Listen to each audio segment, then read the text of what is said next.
Hello students, I am Pankaj Tiwari from Lakshmi Prasad Memorial Public School, Gola Bazar, Gorakhpur, and I am your subject teacher of Computer Class 6. Students, in this video, I am going to discuss about the chapter number 10 of our textbook, that is plotting graph. So students, what is graph? You must have listened the word graph. Graph क्या होता है? Graph is an effective way to represent a data in pictorial form. जब भी आपसे पूछा जाए कि graph क्या होता है तो बताएंगे ग्राफ एक इफेक्टिव वे होता है किसी भी डेटा को, न्यूमेरिकल डेटा को स्पेशली पिक्चर के फॉर्म में रिप्रेजेंट करने के लिए हम लोग ग्राफ का यूज करते हैं. Graph are the common way to visualise or illustrate relationship in the data. और ग्राफ को देख करके हम लोग इजिली किसी डेटा को एनालाइज कर सकते हैं, समझ सकते हैं और उसको इंटरप्रिएट कर सकते हैं और दूसरों को भी समझा सकते हैं. The purpose of graph is to present information that is too complicated in simplified visual manner. और ग्राफ का यूज किस लिए किया जाता है? इसका यूज उस कंडीशन में करते हैं जब बहुत ही कॉम्प्लिकेटेड न्यूमेरिकल डेटा हो और उसको इजिली रिप्रेजेंट करना हो, अपने भी समझना हो और दूसरों के लिए भी आसान बनाना हो, तो उस कंडीशन में हम लोग ग्राफ का यूज करते हैं. So graph is a very effective tool to represent data in form of picture, in form of visuals. आप जानते हैं कि जो भी विजुअल्स हम लोग एक बार देखते हैं तो वो बहुत देर तक हमारे दिमाग में स्टोर होता है. उसकी जो इमेज होती है वो हमारे ब्रेन में, हमारे मेमोरी में बहुत लंबे टाइम तक स्टोर रहती है. तो वैसे ही जब आप ग्राफ बनाते हैं तो ग्राफ का यूज करके हम लोग क्या करते हैं, डेटा को बहुत ही इफेक्टिव वे में प्रेजेंट करते हैं ताकि हर कोई समझ पाए.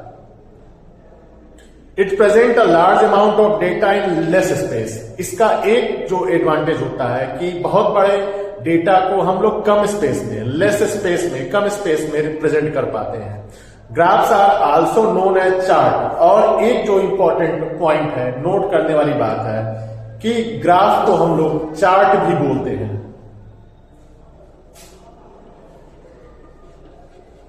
ग्राफ आर चार्ट, यानी ग्राफ को ही एक दूसरे वर्ड के फॉर्म में हम लोग यूज करते हैं जिसको चार्ट बोलते हैं.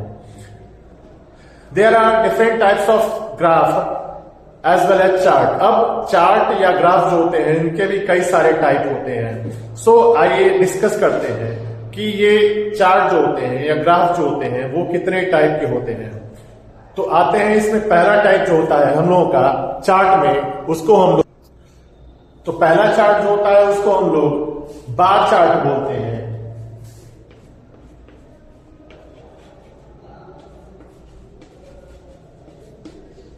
अब ये बार चार्ट किस तरह का होता है या कैसा दिखाई देता है? तो बार चार्ट में जो भी वर्टिकल लाइंस होती हैं, यानी जो लाइंस होती हैं वो हॉरिजॉन्टल शेप में होती हैं, इस तरह से होती हैं, ठीक है. यानी जिसमें हम लोग नंबर को एक्स एक्सिस पे रिप्रेजेंट करते हैं और जो कैटेगरी होती है उसको हम लोग वाई एक्सिस पे रिप्रेजेंट करते हैं. बार चार्ट में ध्यान देंगे कि नंबर को हम लोग वाई एक्सिस पे, यानी जो वर्टिकल एक्सिस होती है उस पे रिप्रेजेंट करते हैं और कैटेगरी को हम लोग वाई एक्सिस पे, कैटेगरी को वाई एक्सिस पे, यानी जो भी वर्ड लेते हैं, जो भी पैरामीटर लेते हैं वो वाई एक्सिस पे होता है और जो भी नंबर होते हैं वो एक्स एक्सिस पे होते हैं. Second type of chart is column chart.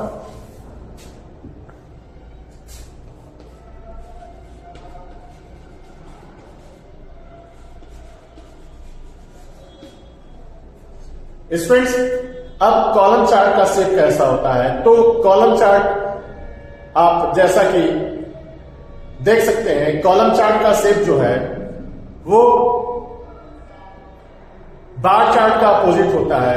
यानी अगर कॉलम चार्ट हमको बनाना हो तो यहां पे हम बना के दिखा सकते हैं आपको। इस तरह का जो चार्ट होता है, इसको हम लोग एक्स एक्सिस बोलते हैं और इसको वाई एक्सिस। और कॉलम चार्ट में हम लोग एक्स एक्सिस पे कैटेगरी को, मीन्स सपोज दैट रवि है, मोहन है। रवि का किसी सब्जेक्ट में मान लेते हैं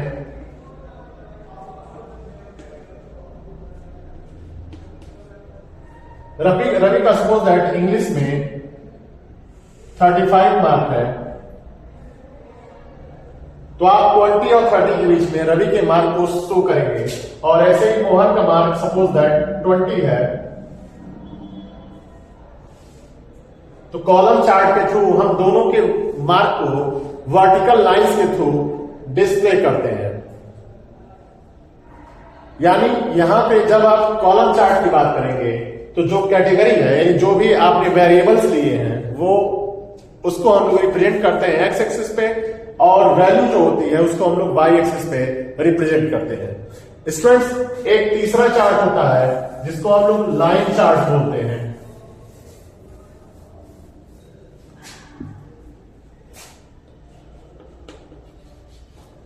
line chart. Students, line chart को भी हम लोग उसी तरह से दो एक्सिस के बीच में रिप्रेजेंट करते हैं, जिसको एक्स एक्सिस और वाई एक्सिस बोलते हैं। It is Y and X. और इसमें हम लोग जो भी वैल्यू होता है या जो भी डेटा होता है उसको हम लोग लाइन के फॉर्म में अप और डाउन करते हुए शो करते हैं।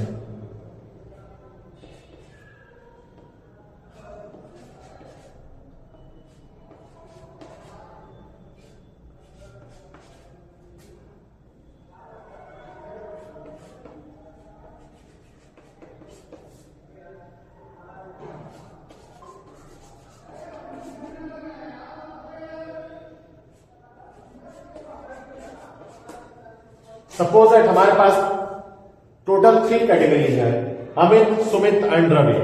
सपोज दैट अमित का मार्क जो है वो 15 है, तो यहां पे हम लोग 15 के लिए फर्स्ट पॉइंट कंसीडर करेंगे। सुमित का सपोज दैट 35 है, तो यहां पे सुमित के ऊपर 35 कंसीडर करेंगे। और रवि का मार्क सपोज दैट 30 है, तो यहां रवि के ऊपर 30 के लिए पॉइंट हम लोग सपोज कर लेंगे, और उसके बाद तीनों को ज्वाइन कर देंगे। और इस तरह से जो एक चार्ट क्रिएट होगा that matches to respective point is called line chart. तो इस तरह से जो चार्ट क्रिएट होता है उसको हम लोग लाइन चार्ट बोलते हैं।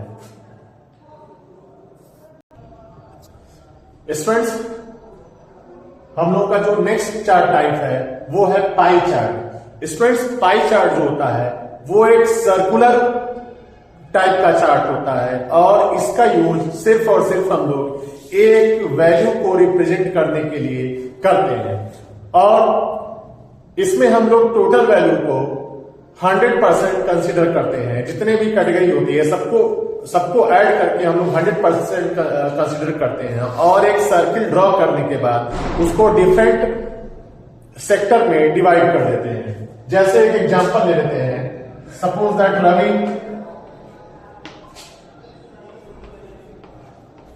मुकेश, अमित।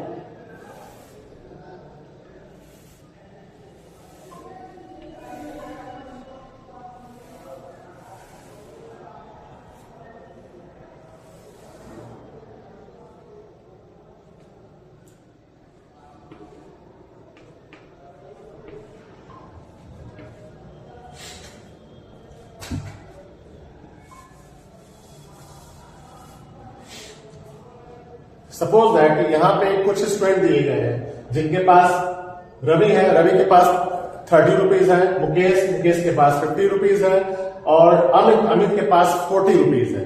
तो जब इन तीनों लोगों का शेयर हम लोग पाई चार्ट के थ्रू शो करेंगे या रिप्रेजेंट करेंगे तो कुछ इस तरह से आप एक पाई चार्ट बनाएंगे।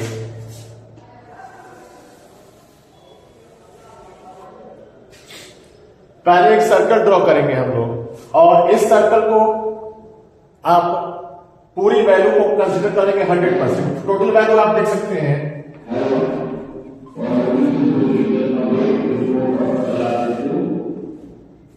Total value 120। अब टोटल वैल्यू जब हमको 120 मिल गई तो पूरे सर्कल को 100% जो है अब 120 मान लेंगे, और 120 आप देख सकते हैं 40 जो है इसका 1/3 है, यानी 1/3 जो है आपको 40 को शो करना है। कुछ इस तरह से आप शो करेंगे।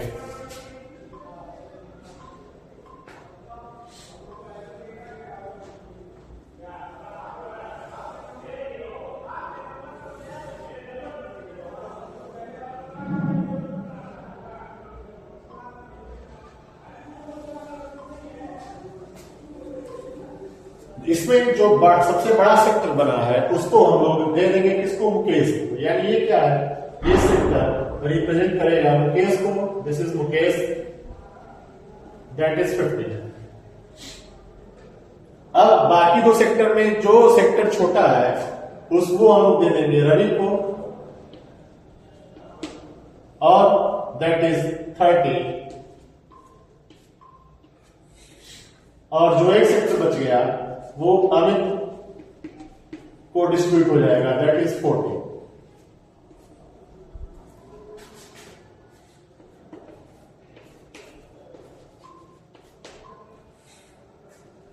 तो आपने देखा स्टूडेंट्स कि किस तरह से पाई चार्ट के थ्रू हम लोग जो भी डेटा होता है उस डेटा को पाई चार्ट में रिस्पेक्टिव सेक्टर के अकॉर्डिंग जो वैल्यू जितनी बड़ी उसका सेक्टर उतना बड़ा, जो वैल्यू जितनी छोटी पाई चार्ट में उसका सेक्टर उतना ही छोटा होता है।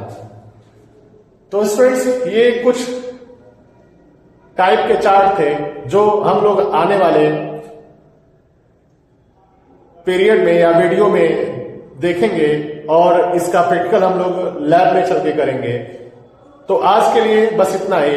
अगले वीडियो में हम लोग फिर से AI कनेक्ट से रिलेटेड कुछ टॉपिक के बारे में डिस्कस करेंगे। Until then have a great day.